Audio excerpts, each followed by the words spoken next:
how things start off with their basics in the active spot. Looking at the prizes here, that Roxanne prize could work out as a nice timing of when it's taken, but it could be locked in there when it's just about needed. On the other side, the Crobat could be a vital piece in Patrick's prizes there, unavailable if an early dig is required. Yeah, and I think I also see Kyurem VStar there as well, Kyurem VMax actually. But yeah, there's the Empoleon right away from the start. Amazing start. We have talked about the ability, shutting down that Comfy's ability, but on top of that, you can also attack for free energies and take out knockouts. So that would be another option, setting up your Empoleon, taking out knockouts while preventing all these abilities. And the way you'd accelerate that, you know, you've got so many acceleration options in this Palkia Kyurem deck. You've got the Melanie if you want to go down a supporter route, but you've also got the Kyurem VMAX's ability, Glaciated World, which allows you to attach from the top of your deck if there's a water energy there. And Palkia's V-Star ability can surge 3 water energy into play from the discard pile if they're there. So Empoleon, despite having 3 water energies attack cost, is a possibility quite early on. Yeah, and we see the Battle VIP pass getting out the Palkia and the Radiant Greninja, which has been a theme throughout the weekend, but that's a double VIP pass, getting 4 Pokemon, filling up your bench, increasing the damage if you choose to attack with your Palkia. But then we also see all the puzzle pieces coming to play. That Oranguru and Kyurem into play, that's a great combination. I mean, double Battle VIP pass. I think that's the dream start. Empoleon in the active, double Battle VIP pass. Couldn't go better here for Patrick. As you mentioned, every component of the deck is on the bench now. We mentioned about the Crobat being in the prizes and might be needed for extra dig, but at this point, I don't think that Crobat's going to be required, as every single one of the vital pieces is there. The only thing I would say now to add is maybe a backup of any of those options, maybe a backup Kyurem, backup Palkia, but realistically, you only need one of each of them. Yeah, we talked about the count on the Empoleons, how many to play. You quite brought up that some players opt to play 2, because one way forward that Lost Zone action is the Escape Rope, getting rid of Empoleon as the active Pokemon, because its ability only blocks it if it's active itself. So that's one way to play around it. So if players have chosen to play 2 copies, they could just shuffle between these 2, and Escape Ropes won't help you to negate that ability. However, there's only one in action here. On the same side, Jan, with his Lost Zone action, doesn't have any path to the peak. I'm looking at the list, I'm only seeing one Temple of Sinnoh, which blocks special energies. Talking about special energies. Yeah, I mean, there is a special energy on the side of Patrick with the Wash Water energy. This is included in decks to counter that Star Requiem from Giratina V-Star. So having that in the list, there's going to be a little bit of back and forth. Putting the Wash Water energy on to protect that is, in particular, Kyurem from getting the one-hit knockout from Giratina V-Star. But as you mentioned, the Temple of Sinnoh is a counter to that. So there's going to be a bit of back and forth countering to try and take each other's techs out. Yeah, it's quite interesting. Not only blocking Giratina's V-Star attack, but on the same side also preventing Sableye from dealing damage to those. So you're immune to Lost Mine action as well, as it blocks all effects of attacks, and that's dealing 12 damage counters is also an effect. Damage is not effect in this case, I think. Damage itself not, but placing damage counters counts as an effect and will also be blocked here, which is a quite interesting way to keep your Kyurem safe. So we're going to be going on here, and we've mentioned all these different interactions that are going to be happening.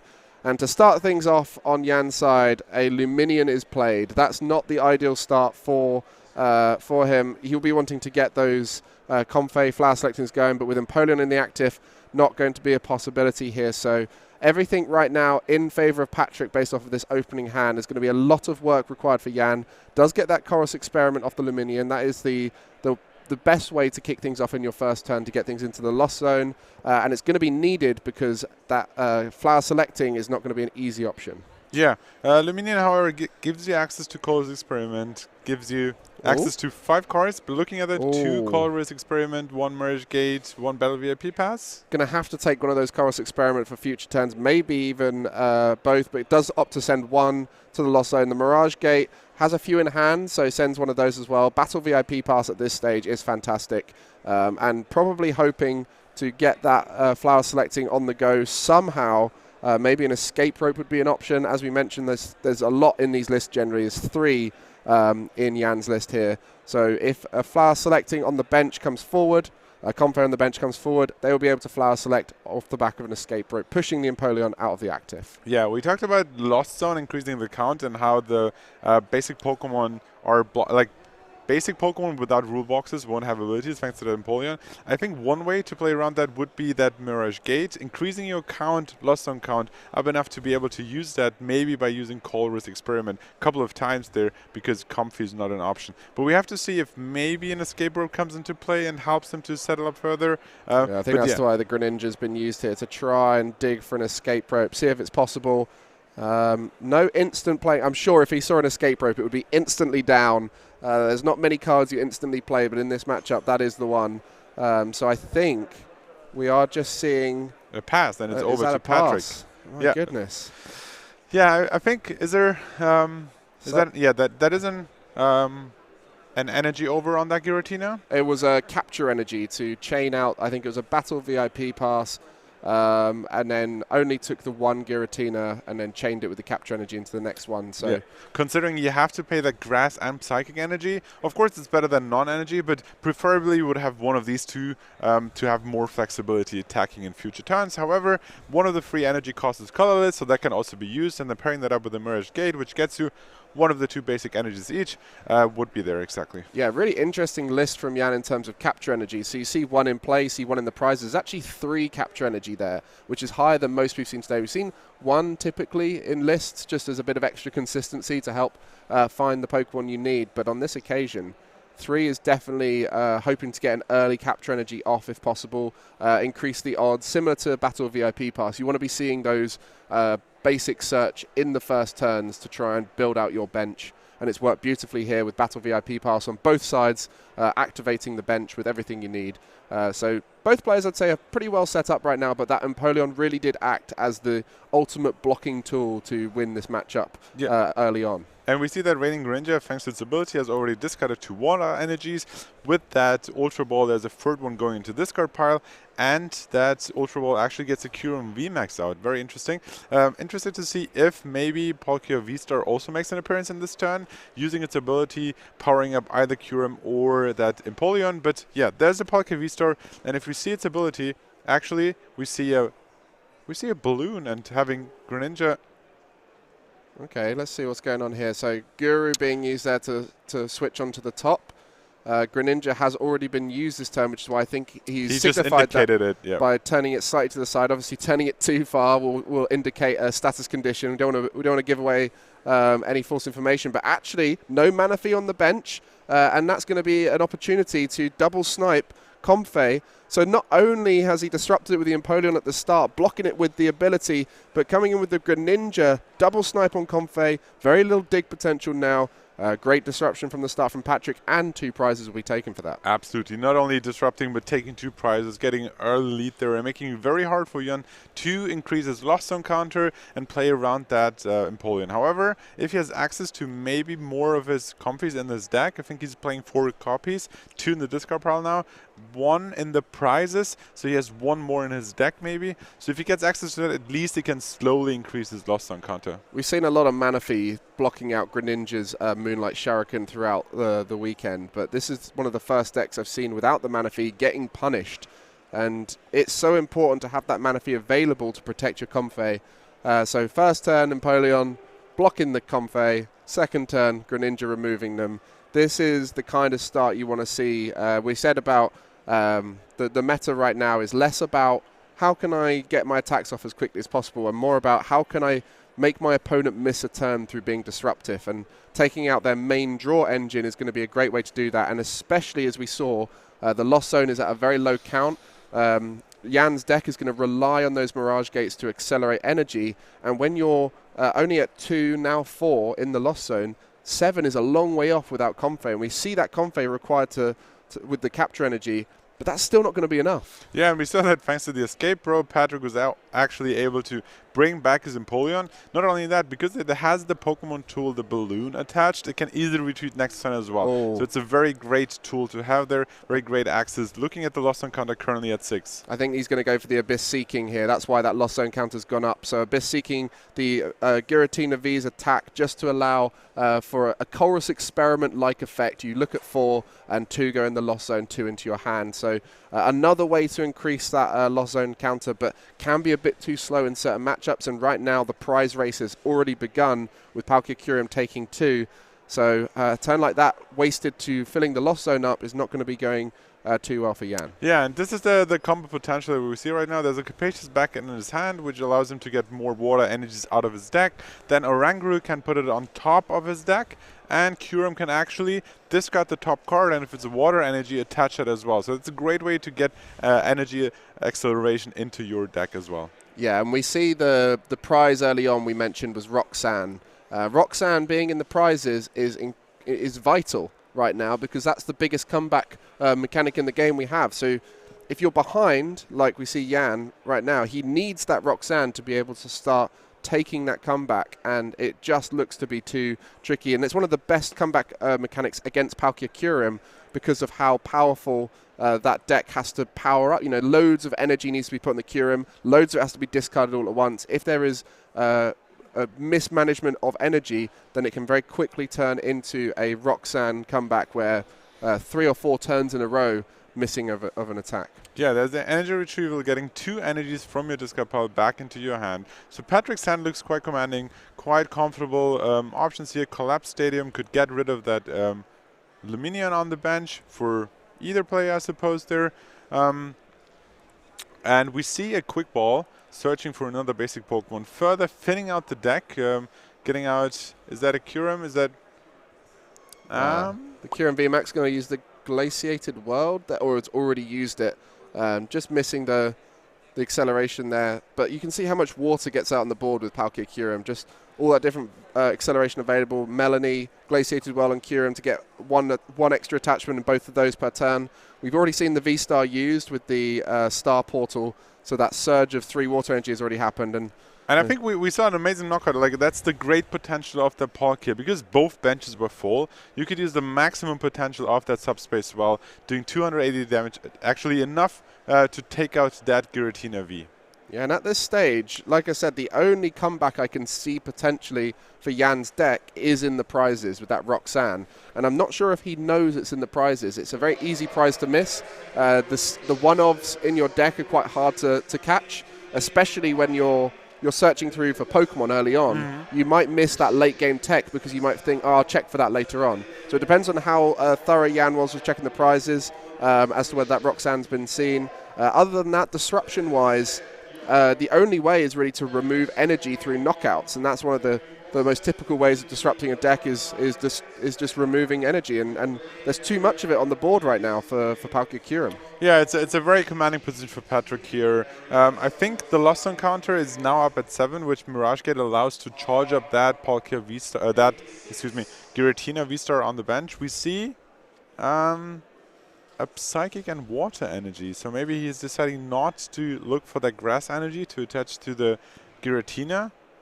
At least the Psychic energy is going to the Giratina, and the Water energy is hitting the other Giratina. Very interesting split there. 1 Grass energy in the prizes. I don't know if he put any in the Lost Zone yet. That's a very interesting split. Yeah, I mean, we said about the counts of capture energy. 3 capture energy is a great count because it allows that consistency early on. They're actually in his hand. That's why he couldn't play them out of his deck. So Grass in the prize, 1 in hand. So 2 in hand, actually. 2 1 in in hand. prizes. Yeah, so that's what we're talking about when it comes to the count. So 3 capture energy helps with the consistency early on. Another area of energy count that people have been talking about is whether it's 3 grass energy or 4. And a lot of the decks earlier on with 1 capture energy were playing 4 grass. So moments like this will show you why maybe 4 grass energy would be a better count. 1 in the prizes, a few in the hand. Maybe you get 1 in the lost zone earlier on as well. Yeah, it's so unfortunate though, having the option to use Mirage Gate, but then your grass energies that you need particularly are in your hand and not in your deck, so you can't attach them. However, of course, you can have 1 manual attachment, and that's, I think, what we're going to see towards the end of this turn, where maybe the Giratina gets a grass energy and has then all tools to attack. We've seen Escape Rope. Empoleon is coming to the that's active. Brilliant. Because he wanted to come and do another flower selecting. Empoleon comes up. Had a plan for that. Boss's orders onto that Kyurem. really needs to hit that 10 in the Lost Zone now to be able to get the Star Requiem off. We have seen 2 Chorus Experiments used, 1 in the Lost Zone, so there's got to be 1 more in deck, and not finding it off of that Comfey is going to mean a scoop. The only route there to victory had to require a Star Requiem, find that Roxanne, start that comeback potential, but it wasn't possible. So on this occasion, Patrick takes the first game. It was probably one of the best decks in format when Mew was popular, but then we all put that Jolt into retirement, and now it's never going to see the light of day with Manaphy in play. But we see that Crobat start. We do normally worry when we see Crobat start, but we do see a Battle VIP pass in hand there, so it's not going to be the worst start in the world, but Crobat in play is never what you want to see with your first, and then it also means the Empoleon effect that we saw last time is not going to be possible here. Yeah, not quite away from the start. Like, you can of course bench it thanks to the Battle VIP pass, but then you need one more puzzle piece to actually like retreat that Crobat and get Empoleon into the active. And Jan is making perfect advantage of that, getting his Comfey into play, getting his own Radiant Greninja. We saw how important that was on both sides in the last game. Not only discarding energies, which is very important for, of course, Palkia Kyurem, but also just giving more drawing power. And the advantage with Palkia Kyurem as a deck is they don't really need to play the Manaphy, because the main threat that Manaphy's blocking is the Moonlight Shuriken, but because all of their Pokemon are bigger than 90 hit points, they don't play that to block that, because if you do that, it's not the end of the world for them. It's normally with Inteleon lines, because you want to protect the Sobbles and Drizzles, or with that Lost Engine to protect those Pokemon there. So we'll be seeing the Greninja down more for the draw in this matchup, but that this really shows you how good that last turn was for Patrick. To go first, have the Empoleon in the active, have the full bench setup. It was the dream start last game for Patrick. So this one should be a lot closer after this starting hand. Yeah, and we actually see that Jan once again has like 2 grass energies in hand, but because it's so early in the game, he can actually take them to his advantage and attach them early on, so the grass energies are already on the field, and then he can use the Mirage Gate later on in the game to fill up the energy cost and then start attacking. We haven't really seen any big attacks from Jan at all in the last game. Interesting. When he was going through that deck search, saw the Empoleon, had a little look at it and went, not really, and then moved on past it, because Empoleon is only effective early on in the game to stop that early flower selecting, because now stuff's in the Lost Zone, they're going to get to that 7 count a lot easier, and at this stage the likelihood of an escape route to get it out of the way is much more possible, and it has to be pushed into the active. As you mentioned, the Crobat's there, and we start thinking about bench space then, because the Crobat is down, 1 bench space taken up by it. You're going to start thinking about all your other pieces, and you don't want to start putting the Empoleon down for the bench slot. Maybe later on when there's an opportunity and a free chance to bench something, it might get used to have that escape rope option as we saw before, but for the most part it's only really effective if you start it. Yeah, bench space is actually very interesting aspect here. We have the Radiant Greninja that you want to have for extra drawing support. You need a Palkia, you need a Kyurem, and you need an Oranguru. So you're almost like limited to 4 Pokemon, or like you want those 4 Pokemon. You then also want to have the option to maybe play a Luminion when you need it, maybe a second Palkia or second Kyurem as second attackers here.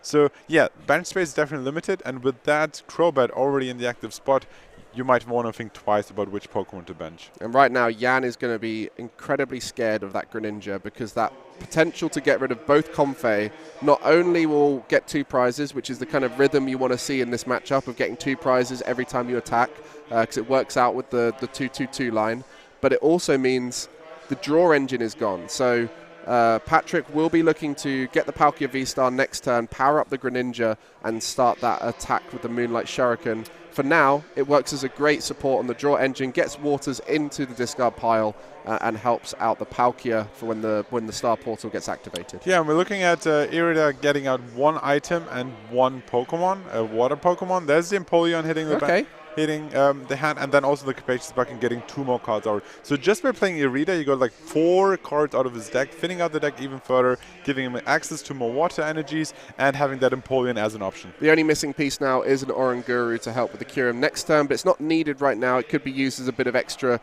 search off the top of the deck, well, extra draw I should say, where Empoleon right now searchable through Irida, because you have to search for a water Pokemon. But that Crobat, as long as it gets knocked out, then Patrick's going to be fine with the idea of having that bench full. Otherwise now, if he puts an Oranguru down, it's going to reduce the ability to use stuff like Luminion, for example, if he needs to search for that certain supporter later on. Yeah, considering like The Crobat is in the active position. I'm looking at the list. Switching options, I see 1 escape rope, 1 balloon. The balloon was very great to have on the Empoleon early on, and that is the escape rope actually. Making sure that your Crobat is leaving the active position and getting your Empoleon up to block abilities of those basic non-rule Pokemon. Okay, so putting the Empoleon up. Obviously a smarter player than I, knows the usage of the Empoleon. As we said, it wasn't a priority. The other stuff was more important. Now, an extra bit of potential turn disruption. And the other thing as well, we've mentioned before several times, when you go 1-0 up in these best of threes and the time is of the essence, you do try and play a bit more aggressively, take big risks, hope that it works in your favor in that second game, because at the end of the day, if you lose it, you can always go game 3. So playing for the ultimate disruption with Empoleon, hoping that this blocks out the flower selecting from the Comfey this turn. I don't see any. Was there an escape rope there in the Chorus experiment? Yeah, I'm wondering as well, like that's the one big piece he needs to access here to increase his count even further. Currently at 4 for the Lost Zone counter. Yeah. He's playing 3 escape ropes, so if he finds a way to access that, however, is not... There's 1 in the prizes. There's 1 in the prizes, absolutely, so 2 more in the deck. He didn't get it off the Chorus experiment, and he didn't get it off the concealed cards either. So I think his drawing options are limited, or like are... done for this turn specifically. So yeah, there's a Temple of Sinnoh, not a great effect at the beginning of the game. There's no wash energy in play either, so he's just passing along. There's something we haven't really spoken too much about with this Giratina list. It's quite a high energy count with 13 energy. It does mean you do get these hands where you're just full of energy sometimes, and something we'll see a lot when Silver Tempest comes out. You know, Lugia is getting raved for being the best deck in format, but there will be hands for a lot of people where it'll just be full of energy because there is so much of it in the deck. And that's why it's so important with these decks. Once you get going with the Mirage Gate on the side of Yan, or in the future for Silver Tempest with the Archeops, when you take those energies out of your deck and start attaching them, it thins your deck of cards you don't really want to top deck a lot of the time. Absolutely. The action is back to Patrick here, quickly going for his deck again with a quick ball search. We see the Luminion. So the quick ball search, he's already played the Luminion, playing very fast here, Patrick, so he gets a Luminion down, and I believe that's a Melanie in play, a very shiny Melanie, Rainbow Melanie. So some players will play Rainbows to help them when they're counting through their deck. Other players will just bling out their decks with them. Not sure what Patrick's stance is for the Melanie here, but if you've only got 1 supporter, for example, which is a Rainbow Rare, it's a lot easier to see it when going through. In the deck storage, absolutely, absolutely. It makes it a little bit harder sometimes to identify the cards on stream, but yeah, that is a Melanie. It attaches 1 energy from the discard pile to 1 Warsaw Pokemon here, gets to that Empoleon, and also draws you 3 more cards. Yeah, I think they should have called it Watery Welder when they came up with it, but maybe that's just me. I was a bit of a Welder fan back in the day, but Melanie also limited with only on Pokemon V cards. So on this occasion, the energy acceleration is going to be more focused around Melanie through the Palkia VStar's V-Star ability of Star Portal. No Oranguru on the bench, so using Glaciated World would be a bit risky at this stage. You'd be hoping that the top of your deck is a Water Energy. You can't know for sure. So at this stage, we are seeing a little bit more of a V-based approach rather than the typical Oranguru Glaciated World approach. Absolutely. But yeah, it's still in Patrick's mind. I think I saw the V-Star... yeah, that was the V-Star ability here. Flicked over his counter, gets 2 more energies on the there we go. Greninja. We talked about the Shuriken attack sniping 2 of the Comfeys. We saw that how powerful that was in game 1, and it's really hard for Jan to actually counter that. And I think this is a great showcase showing why Patrick is at this stage, why he's currently sitting at 25 points, because he has such a great time dealing with that Lost Zone engine. Yeah, the main downside of Palkia Kyurem is consistency, and what we've seen here with Patrick's list and how he's played it, as it's been so consistent with that first hand, and the order of operation from Patrick has been beautiful. The way he's strung Iridas into concealed cards and so on. A very well knowledgeable player in his deck, and consequently has pulled off those early attacks multiple times. And we mentioned how important the Greninja is, not just because it takes 2 prizes, but because it leaves 1 prize in the active spot. So you're going to force your opponent to have to either use an escape rope, maybe a boss to gust the bench. And that means that the trade of prizes is much more in favor of Patrick at this stage. Absolutely, absolutely. We see the psychic energy on the Giratina as well now. It's 2 energies. And we see the... Oh, was that an Abyss Seeking? Yes. Oh, no. Yan! I mean, The Lost Zone! Yeah, the Lost Zone coming down to Colorless Experiment and the Best Seeking, basically. But getting up the counter to 8 now, getting two more cards in his hand as well, and giving him the option to attack there. Can I just ask you, what's your favorite starter from Diamond and Pearl? Diamond and Pearl, favorite... Oh. Is it Chimchar? Yeah. Well, I mean, for me, it's Piplup because it turns into this wonderful Empoleon V right here, who's been the MVP in this game. I am actually an Empoleon fan. Great starters of that game, but Empoleon has been extraordinary in this game, the unsung hero of this deck, you could say. Greninja's getting all the spotlight, coming up and doing the Moonlight Shuriken. Oh, you see there the collapsed stadium to remove the Luminion from the bench as well. Just everything going well for Patrick here. Even after that Crobat start, which we were thinking, not sure about this one, but it's all flowed. The Empoleon came in, delayed one flower selecting was all it took to avoid the Mirage Gate. They were at 6 before they Abyss Seeking. It's actually quite interesting. Like, he used that ability to discard the Luminion from the bench, then use Ordinary to mix it back into his deck, and then has the option, thanks to that Lost Vacuum, unbelievable, getting rid of that collapsed stadium and then having access to Luminion again. That was a great cycle to make sure that you get another supporter card. This is outrageous play from Patrick. Anyone who's watching right now, you've just got to admire it. This is some of the best Pokemon cards we've seen at this event so far. Just the synergy and the usage of all of the different cards in effect together, recognizing the lack of mana fee to go down that Greninja route, bringing in the Empoleon at the right times, avoiding that Lost Zone number, getting to a point where the Mirage Gate is possible. Just everything is going well for Patrick here. The cards are drawing right, but also he's playing them perfectly. And he gets himself access to another Melanie here. We'll attach one more Water Energy to a Pokemon V and draws you 3 more cards. A lot of puzzle pieces here. Attaches it to Palkia, out of all Pokemon, and draws 3 more cards. Capacious Bucket gets 2 more energies. He has the Oranguru ready, I believe. Actually, quite not. Okay, but he has 2 more water energies, and let's see how he can make use of these energies and maybe get another attack off. I don't think that that Radiant Greninja's attack comes into effect any longer because there are no targets that would be KO'd with that 90 damage. So yeah, we're probably looking at a different attack, and it is the Palkia VStar. This honestly, I'm blown away. And poor Yan on the other side, you've just got to feel for him because this isn't Yan's fault here. He's just getting disrupted perfectly. And that disruption is asking much tougher questions of Yan's deck. The Lost Zone box is so consistent, and the Lost Zone engine is so consistent because of the constant drawing through that flower selecting. That Empoleon is in there to disrupt it and ask, have you got an escape rope? And you start testing the opponent's ability to draw off the top of their deck. And the main way they draw is through flower selecting. So much disruption there. And as we mentioned, that high count of energy has been punished here. And at the end of the day, Yan hasn't drawn as well as he'd want to, but it has come down to that disruption from Patrick that has really forced his hand to be as bad as it has. Yeah, and 2 more questions we have to ask the Ghost Houses. Is there an option to evolve your Giratina into Giratina V-Star this turn? And the other question, we have seen Arceus Giratina versions who just discard the double turbo energy as the second effect of the attack. However, that's not the option here. So if you would evolve and attack for 280, taking the knockout on that Palkia V-Star, you would have to put 2 of your energies into Lost Zone. And at this stage, the only way I see Yan coming back into this is that Roxanne. We've seen it before. Palkia Kyurem's biggest weakness is late game disruption. Because so much of that energy gets discarded, whether it be through the Greninja or the Kyurem, a well-timed Roxanne would be effective. And on this occasion, Yan has to try and dig for it without Comfey. So right now, thinning his deck of energy with Mirage Gate after using that energy recycler, and he's going to hope to try and find a way to, I don't know, dig a bit deeper with concealed cards, which he's already used. Can't really do anything else because Colress Experiment will deny the ability to use a Roxanne. So it's really tough here for Yan, having to find cards that are 1 in, say, 30 with his deck. So not it does make me wonder if out. he has the Giratina V-Star already in hand, ready to be played.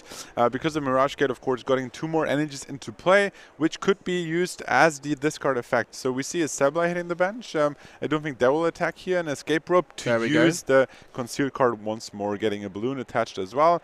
He ideally looking at an energy card in his hand as well that he can discard. There it is. There is the Roxanne. You mentioned it. Yeah, Roxanne. disruption. The opponent will have to shuffle their hand into their deck and draw 2 for their hand.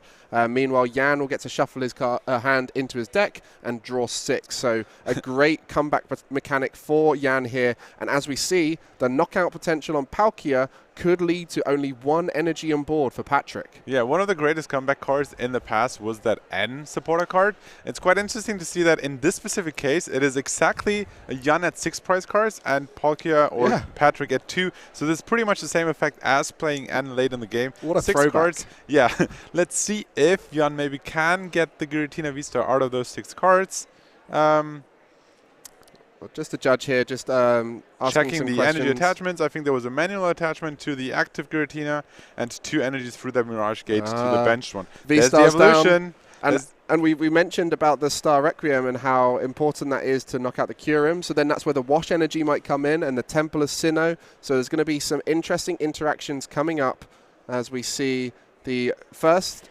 yes, all of the non-relevant energy types for the attacks. So the water energy and the capture energy going to be removed from both Giratinas. Yeah, and that's we talked about this yesterday, and you asked me like what I like about Giratina, and that's exactly the power. 280 damage for 3 energies, taking out Pokemon such as that Palkia VStar are just great. And you still have your 2 energies attached. You have your Lost Zone counter currently at 10 according to the slide, so it should have the access to Star Requiem as well, so you could potentially take knockout back to back. Kyurem at the moment at 1 energy. No Guru. No Guru, right? I think the V-Star power was already used from that Palkia earlier, so it's quite hard to actually set up that Kyurem to make sure that it knocks out the opposing Giratina V-Star, and in return a Star Requiem is threatening another knockout. However, Jan currently at 4 price cards, needs to take 2 more big knockouts. Oh, VIP pass, not what you want to see at this stage, but it is an option to discard, and then that will allow to get the Oranguru, I assume, which you can put on the bench, get a water energy on top. So there will be an attack here from Kyurem, but probably won't look to discard any of the energy. But again, that puts you in a really rough spot where you've then got no energy on board. Needs the choice belt to bump that 270 damage from a full discard of 3 energy up to enough to knock out Giratina V-Star, which we only see 2 of those in the list. And when you've got a hand from Roxanne, it can be quite tricky to find. There's the Oranguru. I think 1 water energy will hit the top of the deck. And let's see what he can draw off that Oranguru, as well, of course. What did he get there? Closely. Was that a training court? So a training court there. Gives you access to 1 more energy from your discard pile, but not exactly what he needs here, and Patrick doesn't seem to be too happy. I think one potential way for Patrick to win this, of course, would be attacking twice. But even then, to attack with this Kyurem, he needs 3 water energies. Would potentially only do 120, but it's not surviving. It ain't surviving. There's a Giratina there and a V-Star marker still facing up. That Star Requiem's going to come out. This is a rough spot, and this is exactly what we spoke about earlier on. We said that Roxanne is the most deadly situation for Palkia Kyurem. It's one of its biggest weaknesses right now as a deck, and at the end of the day, you've got to play around it, right? You know that Roxanne's going to punish you, so you have to play maybe a little bit more conservatively, not go for that rushed panic knockout, but we did say Patrick's in game 2 here. He might play a bit more aggressively to try and force the win early. So on this occasion, this could be a rough final few turns for him in this game. Yeah, I'm looking at this, like, and 270 discarding these 3 energies is not quite enough. The other question is, could Patrick in next turn set up another attacker? Looking at that Raiding Greninja, that's 3 energies. That's quite hard to set up. The Empoleon also needs 3 energies. Oranguru needs, like, it's very hard actually to find another attacker for the next turn. The way I see it would be if he gets the 270 on, then there would be potential to have, I don't know, a snipe from the... Oh, no, even that wouldn't work because it's 3 energies too much to get. It's really hard to set up yeah, next turn. There's no Palkia ready to turn into a Palkia V-Star. Interesting choice. He's discarding 1 water energy. Yeah, so he's doing Kyurem's not sticking around. Damage. I'm sorry, Patrick. I hate to break it to you, but that Kyurem's going straight to the discard pile. Absolutely. Taking 2 more prizes, but then again, Jan still needs to find another knockout, but there's no attacker lined up for Patrick. Nothing ready to attack next turn. And the Kyurem, that Giratina V-Star, currently at 2 energies, 1 more attachment next turn, and he can just take another knockout with 280 damage. Maybe like discarding 2 more, or like putting 2 more energies into your Lost Zone, but at that point you've won the game and it doesn't matter anymore. And you can see here Jan just setting up another attacker just in case. It's important to get as much energy in play as well. For the next attack.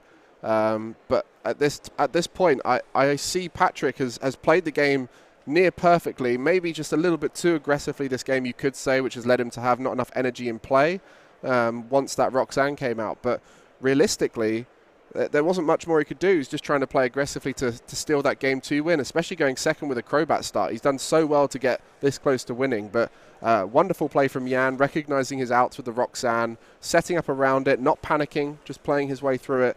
Knows that that's the way to come back against this deck, and here we are. And I like the setup. Like it looked very slow at the beginning. He had to like fight to increase his loss on counter. But the moment his Mirage Gates were accessible, the moment he could use them, you could just see how powerful that Giratina VStar is. And you just saw there the final card going into the loss zone needed to get it up to 10 for Star Requiem. Something I'd missed there, because you just assume that these days with the way that that the deck plays with early flower selecting, that you're going to hit that 10 pretty easily. But that has been a challenge in this matchup because of the Empoleon early on. But Chorus Experiment getting it up above 10, and now Star Requiem is a possibility. And he's going to retreat and go with the higher hit point one, just adding another out requirement for the next turn for Patrick, just giving everything in his favor. If there's a way to do it, it requires both a supporter to accelerate energy and now a supporter to gust with boss's orders. So yeah, we talked about this very high energy count, but it actually allowed him to attach 5 energies in this turn in total, being able to pay the retreat cost, making sure that your damaged Giratina is on the bench, but still having enough energy overall on the board to be able to attack and take that knockout. So Kyurem VMax knocked out. 3 prizes taken for Jan, so he technically only needs a KO on a single prize Pokemon, but he's threatening the KO on any of the remaining Pokemon from Patrick. He's actually promoting that Empoleon, using concealed cards, drawing through his deck, and I think it's very clear that if he's not preventing the knockout in the next turn, this game is going to Jan. So he's going through his options, using Oranguru's ability to see the top deck, but yeah, like Patrick doesn't seem to be too happy towards this endgame. Yeah, for both these players, they're in a really good spot now, 8-1-1. They do trust that the draw would be a good result, but realistically, they want to get that win, put them in a great spot for the future. So Patrick going to scoop that one up. Jan taking that game with an amazing comeback with the Roxanne. Saw no Oranguru went on the bench early, which allows you to get an earlier Kyurem VMax Glaciated World. And had that happened, that might have been enough to get the knockout. So we all have a heavy ball to start with. Let me just check my prizes so I don't have to think about deck checking. There's actually, I think, 3 basic Pokemon in there. I see the Oranguru. I think I see a Kyurem. We missed that early on when they set out the prizes. There's also a Quick Ball, Collapse Stadium, but enough choice to pick from, and he's actually going for the Palkia V. He knows that one of his Orangurus are in the prizes now, so he's hoping to soon draw into the other one. And you talked about Oranguru not being on the field. Part of that was because he had to start with that Crobat taking up 1 spot. Exactly. So the Crobat start last game, in the end, much more impactful than we thought.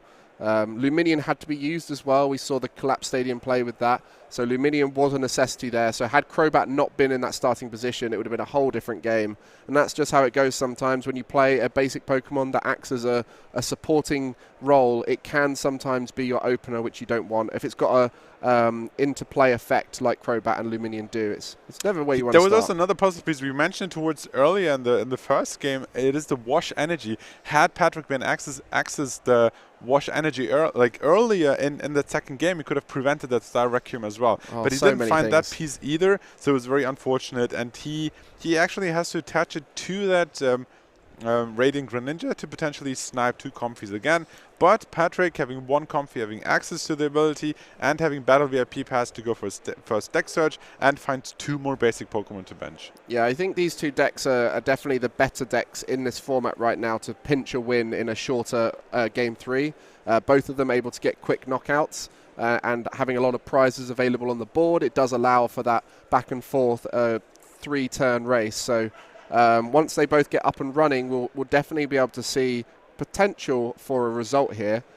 We saw with Patrick, he's 1 turn away from winning the game last time, and then Roxanne came in and disrupted that.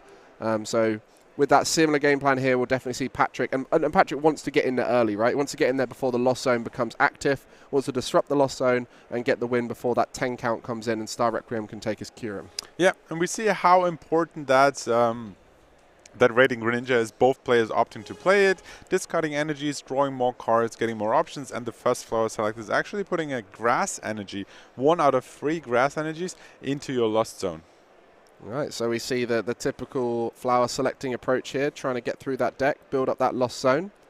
And at this stage, you know, there's going to be thought for the future. We've mentioned how the Lost Zone build up with the Mirage Gate being the first target, and then that second target really being Star Requiem number of 10.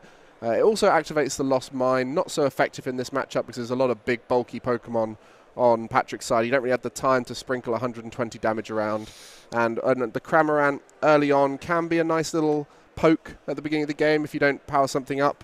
But again, it's that bench space that's taken up. It's that extra component you have to try and find whilst you're searching. And what we do see here is the Cramorant is in the prizes, which is a one-of in Jan's list. Yeah, one-off that he won't have access to early on in the game. I like the dynamic between the two players, how like they anticipate the actions and actually keep track of the Lost Zone counter together. So Patrick is taking over the dice and making sure that the count is correct. That's 4. Another interaction, maybe like I'm sure that most of our viewers are aware, but like the interaction between a discard pile and Lost Zone is quite interesting. While you discard your cards into discard pile and have access to them through some supporter cards, as the name says, the Lost Zone, all cards that end up in the Lost Zone are lost for the rest of the game. You do not have access to them in any way or shape before. And I think this current use of the Lost Zone is the most interesting it's ever been in Pokemon. The fact that the number of cards in that Lost Zone and how important it's being used as part of these decks. You know, some decks are getting 13 to 15, I think we saw yesterday, into that Lost Zone. So a lot of cards being put in a place where they can't be brought back.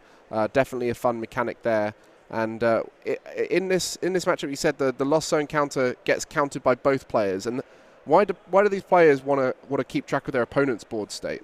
I mean, they want to be aware of like, hey, when does my opponent have the threat of maybe playing a Cramorant down, attacking for 4? How far away from playing Mirage Gate are they? So just keeping track, making sure that, hey, they're only using attacks they're supposed to use, and looking into future turns, like how far are they away?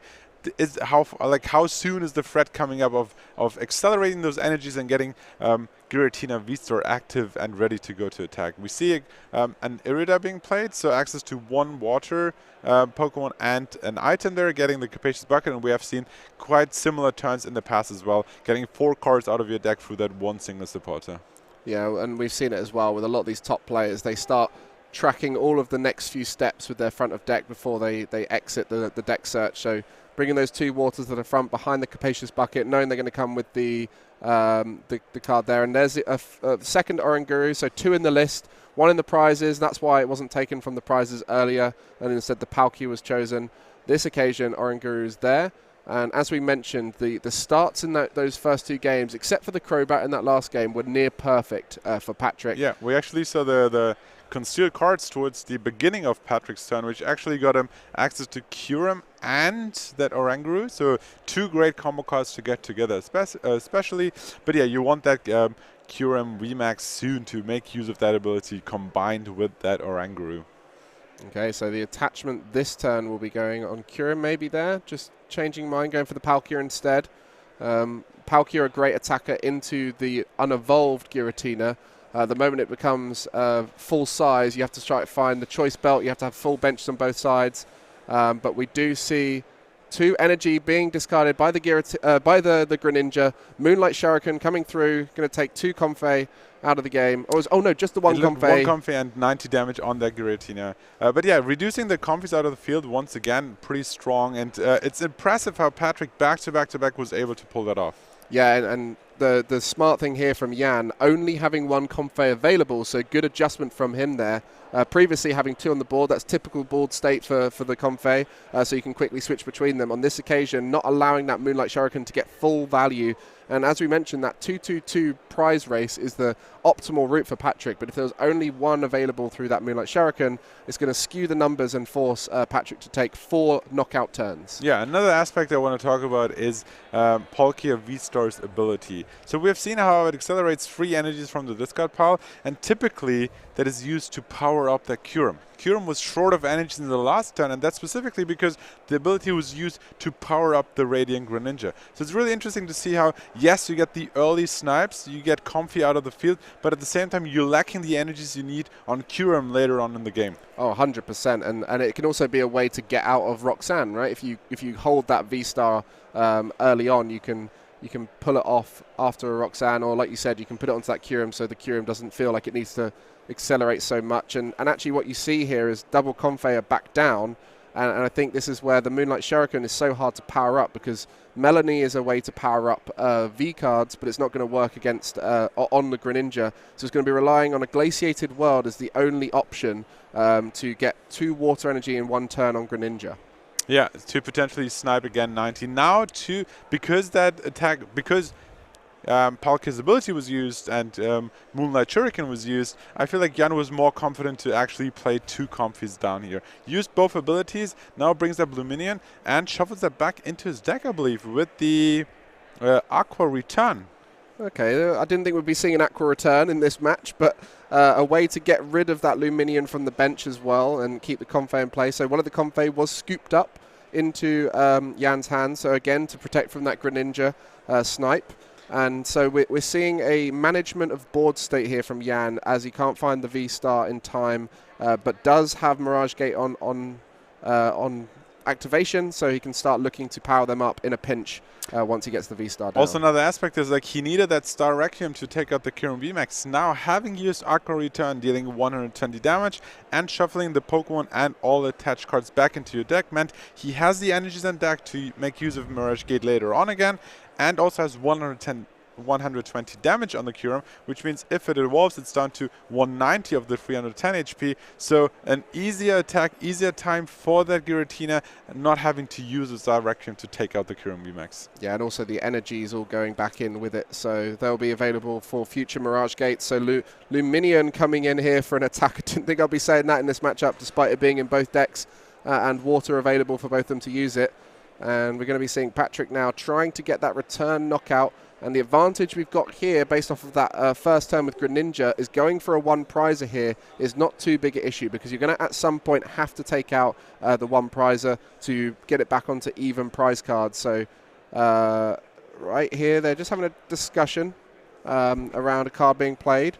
And this is something that's really important to note with Pokemon. Yes, there's judges about, and on our main table we do have a judge available, but Pokemon trading card game is self-officiated. So these guys keep track of board state, keep track of their opponent's board state, their own board state. Like we said earlier, counting the lost zone. It's only when there's an issue where something comes up where neither of them can resolve it together, they'll get a judge involved and find the rules out and get some help there. Absolutely. Like we talked about this dynamic in the last game where Pedro and Magnus was actually like keeping track of the counter together, making sure that all actions are correct, especially if you play so fast towards the end of the game. But Jan, very rightfully so, was making sure that everything was going right off. And potentially this was 1 card drawn too many. I'm not quite sure what's happening here right now, but I'm sure that the judges, they will find out soon. This is also... seems like time is over actually, so we're heading into a very late game as well. So all these factors are playing a big role here, and I think Jan has made his case, and we're currently waiting for a judge interaction. He's pointing at the card, not quite sure what he means there, but we'll find out soon. Judge is actually taking over the card and looking at, was that maybe Orangu's ability and how it would use and how it came into effect? Yeah, we'll find out in a bit. We'll let the judges resolve that one, let the players talk it out, and I think this is the challenge with any kind of game like this, where there's so much room for error. You know, V-Star. Oh, here we go. We're actually back in the action, and it seems like there was a time extension potentially as well. Currently looking at 6 minutes. Okay. So yeah, time extension to figure out what was done. Makes me wonder how much time was actually left, because we thought it was time over, but back into game 3.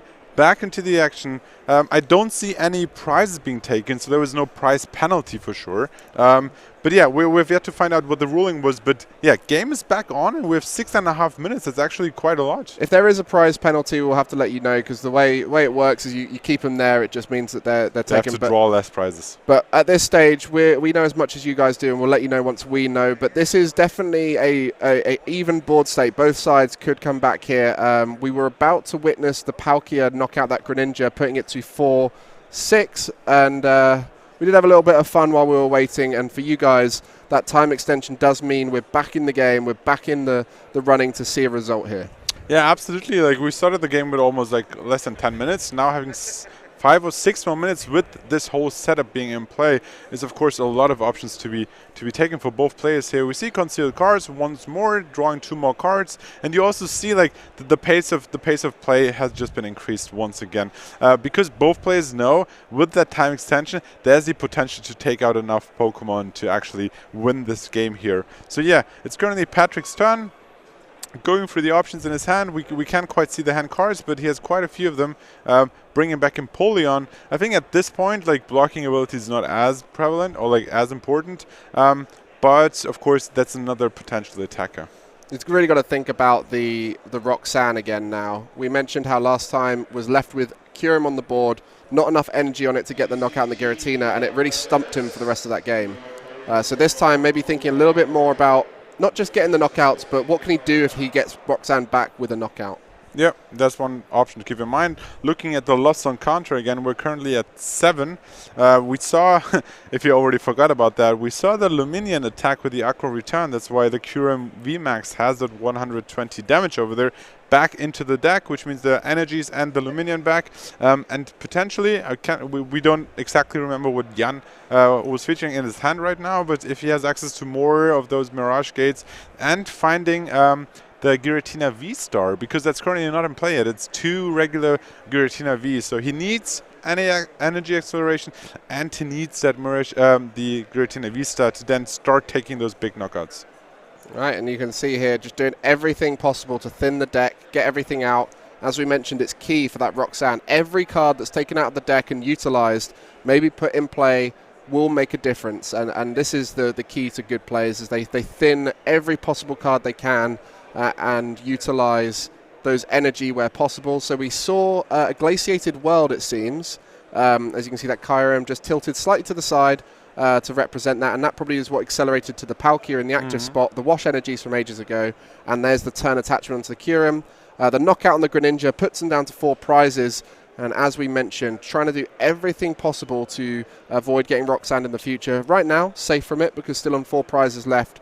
But next turn, we'll be really thinking about how to accelerate and put as much energy into play that will be useful for a future turn. I think Jan potentially needs 3 more knockouts, right? If he gets the Giratina V-Star here, taking 280 damage on the Palkia V-Star, that's 1 knockout, 2 prizes. If he then maybe gusts up or finds access to that Kyurem VMax, there would be another 3 prizes, and then any other KO at that point would do it. So 3 more attacks really for Jan, with 3 minutes and 3 extra turns, so that's quite a bit of time. You mentioned the wash energy early on in the game, had to be used as an attachment onto the Greninja, so it's not an option to be able to protect the Kyurem from a Star Requiem. Well, pseudo-protect it, because the Temple of Sinnoh could come in and make it redundant. But we see here Comfey going to be doing that flower selecting. That's going to put the Lost Zone up to 10. Good work, Lost Zone button presser in there before Patrick. And we see this as the final opportunity to try and accelerate a Giratina V-Star.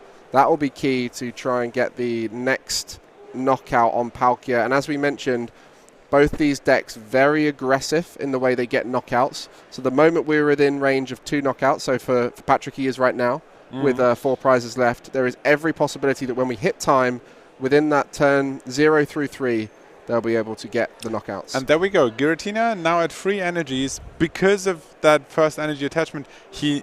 Ooh. There we go. Puts that down onto the Giratina V. We talked about this early on, but yeah, he technically had played down that Giratina V-Star. We'll let it up to the players. Jan doesn't seem to be too happy after all. Yeah, like, you need to make sure that you evolve the right Pokemon. I think he tried to play down the Giratina V-Star to take the damage counter up to then play it on top of that, but for a second it looked like he evolved the other Giratina. Of course, with that free energies, you want to make sure that you're your energy Giratina evolves to be able to attack. And this might very well end up in another judge call, making sure that actions being played actually have to be like taken into consideration. Yeah, we see a lot of these top players half playing cards down, and they keep the card still facing themselves, so they haven't fully revealed them to the table. The moment a card is played is the moment that it's considered in play, and it's very tricky to know what that point is. Everyone has their own sort of idea of what that is. Some people believe it's once you let go of the card, for example.